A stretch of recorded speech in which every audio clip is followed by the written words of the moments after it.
1. Other people's definition of success. In the words of Srinivas Rao, host of the Unmistakable Creative podcast, at some point, I realized that I had to give up other people's definition of success. This is one of the most difficult things to give up because it is so deeply embedded in our cultural narratives that it becomes the standard by which we measure our lives. Even as entrepreneurs, we have collectively agreed that fame and fortune are the markers of success. But giving up other people's definition of success is incredibly liberating and ultimately leads to the fullest expression of who you are and what matters to you. It's not a one-time thing. It's a daily habit of comparing less and creating more. Success doesn't just mean what the larger mob of society says it means: lots of money, fame, and fortune. Many people with fame, fortune, and money have terribly empty, imbalanced lives. Your success isn't defined by what other people say. No one can define your success but you. If you continue to let others tell you what success is, you'll never reach it. Even if you did, it wouldn't be a true success, because it's not what you really valued. No, living an extraordinary life means defining your own version of what success is. You can begin to spend your time on what really matters to you. Do you really want 1 million Twitter followers? Do you really need to be in the Forbes 30 Under 30 list? Do you really want to be a New York Times best-selling author? Or is your version of success more nuanced, more narrowed, more focused, more specific? If you want to live an extraordinary life, your definition of success must be your own. If we are always chasing what other people tell us to, we'll never experience true success. Let go of other people's versions of success. Define your own success, and achieve it. That is true success. 2. Looking good. Here's an old parable. Once upon a time, there was a wise Zen master. People traveled from far away to seek his help. In return, he would teach them and show them the way to enlightenment. On this particular day, a scholar came to visit the master for advice. "I have come to ask you to teach me about Zen," the scholar said. Soon, it became obvious that the scholar was full of his own opinions and knowledge. He interrupted the master repeatedly with his own stories and failed to listen to what the master had to say. The master calmly suggested that they should have tea. So the master poured his guest a cup. The cup was filled, yet he kept pouring until the cup overflowed onto the table, onto the floor, and finally onto the scholar's robes. The scholar cried, "Stop! The cup is full already. Can't you see?" "Exactly," the Zen master replied with a smile. "You are like this cup, so full of ideas that nothing more will fit in. Come back to me with an empty cup." Most people believe they already have it all figured out, yet wonder why opportunities, luck, and success continues to elude them. Choose to become a student first, and success will find you. If you want to look good, if you want everyone to think you have all the answers, then you're fooling all of them and yourself.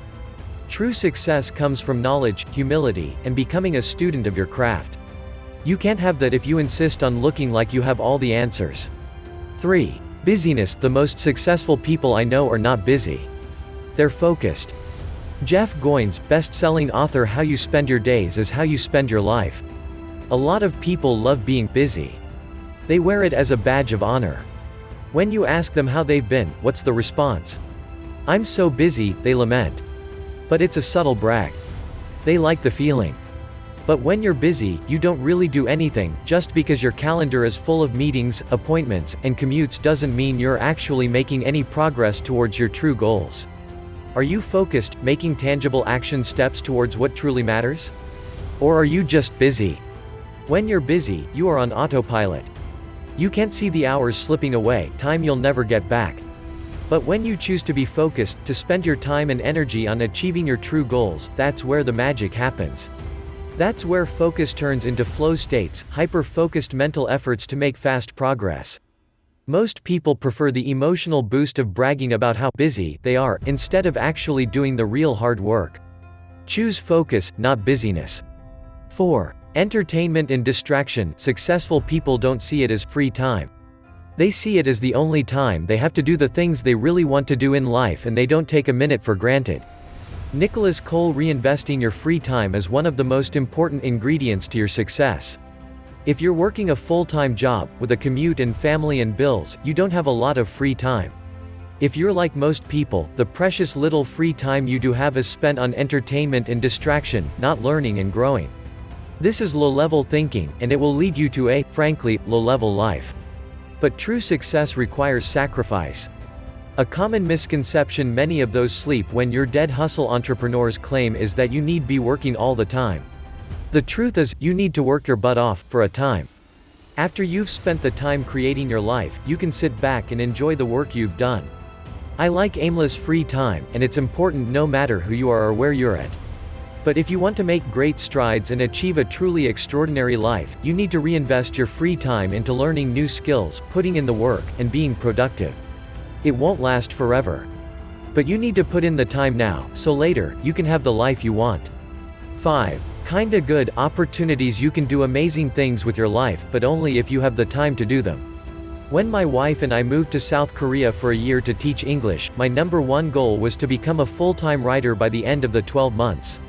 During that year, I was offered several high-paying, interesting jobs: youth basketball coach, career coach, private tutor, remote data analyst, musician for a church worship group, but in the end, none of these kinda cool opportunities would help me achieve my number one goal. On the contrary, they'd take up what little free time I had. I said no to all of them. By the end of 12 months, I was making a full-time income as a writer. I had a signed book deal, tens of thousands of new followers, and I was getting hundreds of thousands of views each month. There's great power in saying no to kinda good opportunities.